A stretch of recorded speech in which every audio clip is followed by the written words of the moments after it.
Na po kami ni Junior. Mama, Dada, buksan niyo po yung gate. Wala yung kotse.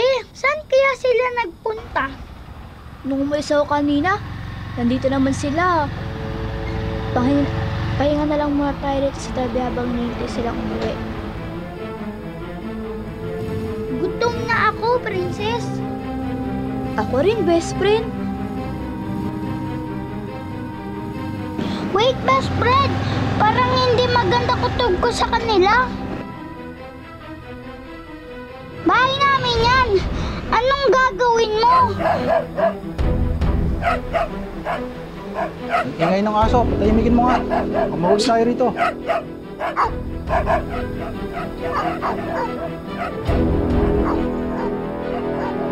Aso mo ah.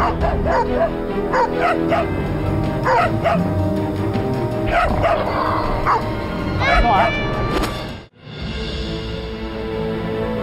Hindi ako aalis. May masamang bala kayo sa bahay namin.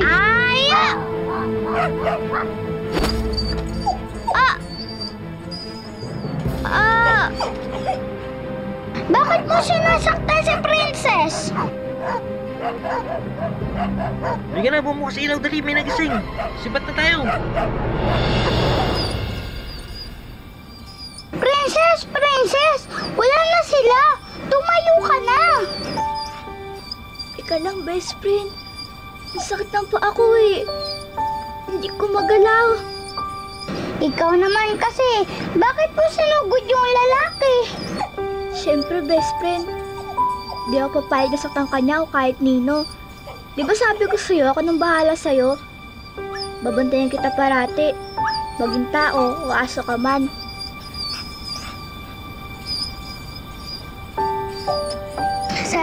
Salamat, Princess.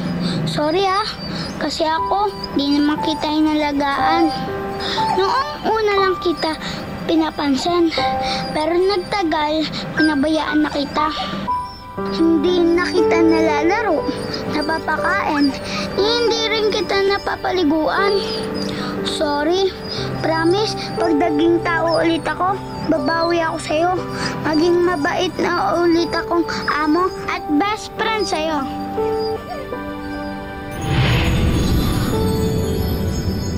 Spirit of Mother! Totoo ba ang narinig ko, Junior?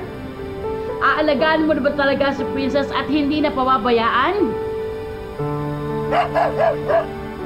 Kung ganon, mukhang natutunan mo na ang leksyon mo. Dahil dyan, pwede ko nang tanggalin ang sumpa.